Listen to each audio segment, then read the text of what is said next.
ഹരി ഓം നമഃ ശിവായ. എല്ലാ സനാതന സാരഥികൾക്കും ശ്രീശങ്കര ഡിവോഷണൽ സെഗ്മെന്റിലേക്ക് ഈ എളിയവൻ്റെ വലിയ സ്വാഗതം, നമസ്കാരം.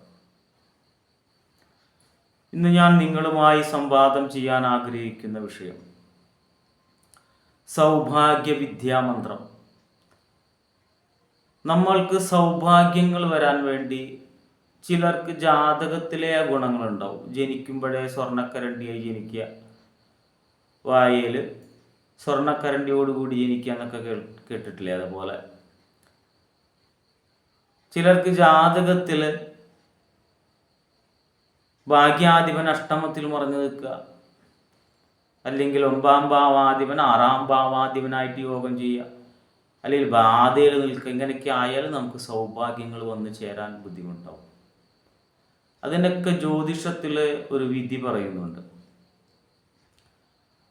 അങ്ങനെയുള്ള ജാതക ദോഷം അനുഭവിക്കുന്ന ഒരുപാട് പേര് പറയുന്നുണ്ട്, ഞാൻ ഒരു തെറ്റും ചെയ്തിട്ടില്ല സ്വാമി, പക്ഷെ ജീവിതത്തിൽ കഷ്ടപ്പാടും ദുരിതങ്ങൾ അനുഭവിക്കുക. അങ്ങനെയുള്ള ഒരു ആള് ഇങ്ങനെ സൗഭാഗ്യം വരാൻ വേണ്ടി എന്തെങ്കിലും മന്ത്രങ്ങളോ ധ്യാനങ്ങളോ ഒക്കെ ഉണ്ടെങ്കിൽ ഒന്ന് പറയണം എന്ന് പറയേണ്ടായി. അതിൻ്റെ ബദലാണ് ഇന്നത്തെ ഈ എപ്പിസോഡ്.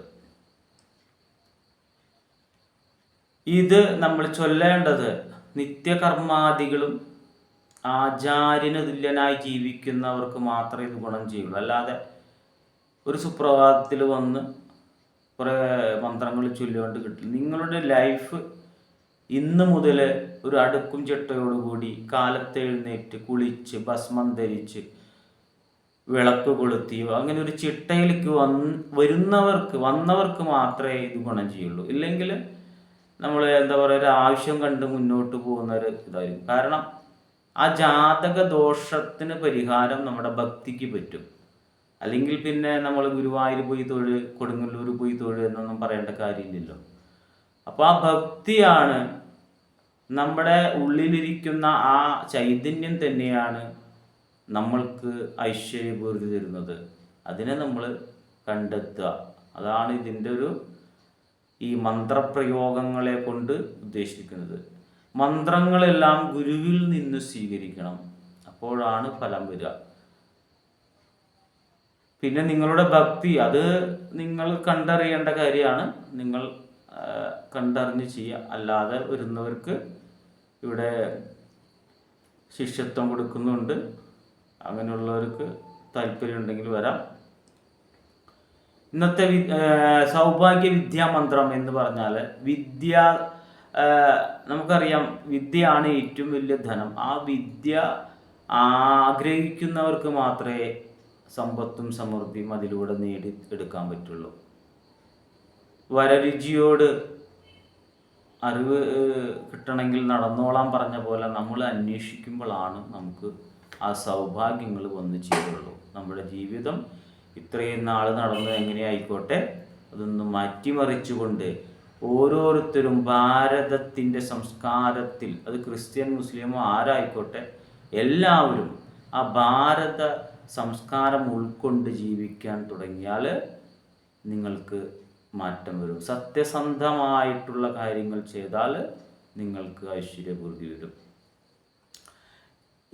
ഈ മന്ത്രം ചൊല്ലുമ്പോൾ മൃഗമുദ്രയാൽ ഈ 3 വിരൽ പിടിച്ചുകൊണ്ട് ശിരസിൽ ദക്ഷിണാമൂർത്തി ഋഷി എന്ന് ചൊല്ലണം. അത് കഴിഞ്ഞാൽ നമ്മുടെ വായിക്കും ഈ മൂക്കിനും ഇടയ്ക്ക് ഇങ്ങനെ പിടിച്ചുകൊണ്ട് പങ്ക്തിച്ചന്തഹ, ശേഷം നമ്മുടെ നെഞ്ചിൻ്റെ ഭാഗത്ത് സൗഭാഗ്യ വിദ്യാദേവത എന്ന് ചൊല്ലണം. അതിനുശേഷം നമ്മൾ ധ്യാനം ചൊല്ലുക ഒരു 3 പ്രാവശ്യം. അത് വളരെ മനസ്സിരുത്തി ചൊല്ലണം. ഓം കുങ്കുമപങ്കജസമാഭം അങ്കുശപാശേക്ഷുപാപകുസുമശരാം പങ്കജമദ്യനിഷണാം പങ്കജദളലോചനാം വന്ദേ ഈ ധ്യാനം 3 പ്രാവശ്യം മനസ്സിരുത്തി ചൊല്ലുക. അതിനുശേഷം മന്ത്രം ഞാൻ ചൊല്ലാം. മന്ത്രം ഒരു വിചിത്രമായിട്ടുള്ളൊരു മന്ത്രം പോലെ ബീജാക്ഷരങ്ങൾ ചൊല്ലിയിട്ടാണ്. അത് വളരെ മനസ്സിരുത്തി ചൊല്ലണം. ഓം കായ ഈ ഹ്രീം ഐം ക്ലീം ഹസ കഹള ഹ്രീം വദാ വദവാദ്വാധി നീസകളാ ഹ്രീം സൗഭാഗ്യവിദ്യേശ്വരി ബ്രഹ്മവിദ്യായേ നമഃ. ഈ മന്ത്രം നിത്യം 21 തവണ പുലർക്കാലെ എഴുന്നേറ്റ് നിങ്ങൾ ചൊല്ലുക. വൈകിട്ട് ചൊല്ലാനാണ് സൗകര്യമെങ്കിൽ വൈകിട്ട് ചൊല്ലാം. അപ്പോൾ പകൽ സമയത്ത് മത്സ്യമാംസാദികളെല്ലാം ത്യജിക്കണം. കാലത്താണ് ഐശ്വര്യപൂർത്തികളൊക്കെ വരേണ്ടതെന്ന് പറയാം. അപ്പം ഈ മന്ത്രങ്ങൾ നമ്മൾ ചൊല്ലുമ്പോൾ ഗുരുവിനെ സങ്കല്പിക്കണം. അതുപോലെ തന്നെ ഗണപതിയെ സങ്കല്പിക്കും. എന്നിട്ട് വേണം ഈ മന്ത്രം ചൊല്ലേണ്ടത്.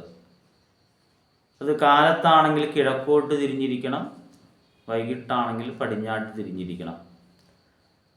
വെറും പായയിൽ ഇരിക്കാൻ പാടില്ല. അതിന് മുകളിൽ ഒരു പട്ട് ഇടണം. ഒരു ചുവന്ന പട്ടോ അല്ലെങ്കിൽ ഏതെങ്കിലും കളർ ഉള്ളൊരു പട്ട് ഇടണം. പട്ടിലിരിക്കുമ്പോഴാണ് ഒത്തിരിയും കൂടി ചൈതന്യം ഐശ്വര്യമൊക്കെ നമ്മൾക്ക് വന്നു ചേരുള്ളൂ. നിലത്തിരിക്കരുത്. ഇനി പട്ടില്ലെങ്കിൽ പായയിലിരിക്കാം. പരമാവധി പായയിലും മുകളിൽ പട്ട് വിരിച്ചുകൊണ്ട് മന്ത്രം ചൊല്ലാൻ ശ്രമിക്കുക. എല്ലാ ഐശ്വര്യവൃത്തിയും നിങ്ങൾക്ക് വന്നു ചേരും. ഈ മന്ത്രം നമ്മൾ വീണ്ടും ഞാൻ പറയുന്നു, ഗുരുവിൻ്റെ കയ്യിൽ നിന്നാണ് സ്വീകരിക്കേണ്ടത്. ഇതൊക്കെ ഒരു അറിവിലേക്കാണ് ഞാൻ കൊടുക്കുന്നത്. എന്നിരുന്നാലും നിങ്ങൾക്ക് അപാരമായിട്ടുള്ള ഭക്തി ഉണ്ടെങ്കിൽ ഈശ്വരൻ നിങ്ങൾക്ക് നേരെ കണ്ണു തുറക്കും. പൂർണ്ണത്വം വരണമെങ്കിൽ അത് ഗുരു തന്നെ ഉണ്ടാവണം. ഗുരു സങ്കല്പം തന്നെ നമുക്കുണ്ടാവണം. ഗുരുവിൽ നിന്ന് മന്ത്രം സ്വീകരിക്കണം. എങ്കിൽ മാത്രമേ 100% അതിൻ്റെ ഫലങ്ങൾ വരുള്ളൂ. ഈ മന്ത്രങ്ങൾ നമ്മൾ ചൊല്ലുമ്പോൾ ആദ്യമൊക്കെ നമ്മൾ എന്നാണ് ജപിക്കാൻ തുടങ്ങണമെന്നുണ്ടെങ്കിൽ അതിക്ക് മുൻപ് 2-3 ദിവസമൊക്കെ ഒന്ന് വായിച്ച് ഒരുവിധം ഒരു ഐഡിയ ആക്കി നിർത്തണം. ഫുള്ളും കാണാപ്പാടം പഠിക്കാൻ പറയുന്നില്ല. പിന്നെ ചൊല്ലി അത് കാണാപ്പാടായിക്കൊള്ളും. എന്നിരുന്നാലും ഒരു 3-4 ദിവസം മുൻപ് നമ്മൾ ഈ വിക്കലൊന്നും വരാതിരിക്കാൻ വേണ്ടിയിട്ട് ഒന്ന് റഫ് ചെയ്യുന്നത് വളരെ ഗുണങ്ങളായിരിക്കും. ചൊല്ലുമ്പോൾ ആ മഹാലക്ഷ്മിയെ നന്നായിട്ട് പ്രാർത്ഥിക്കണം. കുട്ടികൾക്കാണെങ്കിലും ഇത് ചൊല്ലാം. വിദ്യാസംബന്ധമായിട്ടുള്ള ഉയർച്ചകൾ നമ്മൾക്ക് വന്നു ചേരും. ഇപ്പോൾ കൊച്ചുകുട്ടികളാണ്, അവർക്ക് ചൊല്ലാൻ അറിയുന്നില്ലെങ്കിൽ അവർക്ക് വേണ്ടി മാതാപിതാക്കൾക്കും ഈ മന്ത്രങ്ങൾ ചൊല്ലാം. ഇത് കഴിയുമ്പോൾ എന്താണോ നിങ്ങളുടെ ആവശ്യം അത് നിങ്ങളുടെ പേരും നാളും പറഞ്ഞ്, വിദ്യയാണെങ്കിൽ വിദ്യ, ധനമാണെങ്കിൽ ധനം, ഐശ്വര്യമാണെങ്കിൽ ഐശ്വര്യം എന്ന് നിങ്ങളുടെ ഇഷ്ടപ്രകാരം ആ മന്ത്രം ചൊല്ലിയതിന് ശേഷം ഭഗവതിയോട് ആത്മാർത്ഥമായി നിഷ്കളങ്കമായി പ്രാർത്ഥിക്കുക. തീർച്ചയായും ഭഗവതി നിങ്ങളിൽ പ്രസാദിക്കും. എൻ്റെ ഗുരുക്കന്മാരിൽ നിന്ന്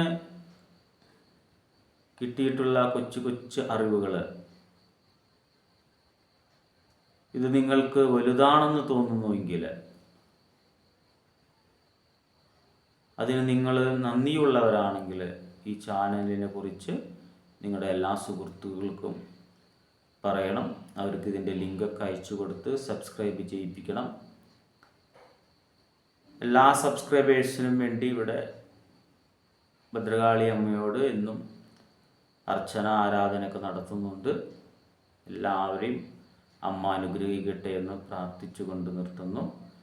കുടുംബ പരദേവതയുടെ മഹാഭദ്രകാളി അമ്മയുടെ നാമത്തിൽ നിങ്ങൾക്ക് എല്ലാവർക്കും ഐശ്വര്യപൂർത്തി ഉണ്ടാവട്ടെ എന്ന് പ്രാർത്ഥിച്ചുകൊണ്ട് നിർത്തുന്നു. ഹരി ഓം നമഃ ശിവായ.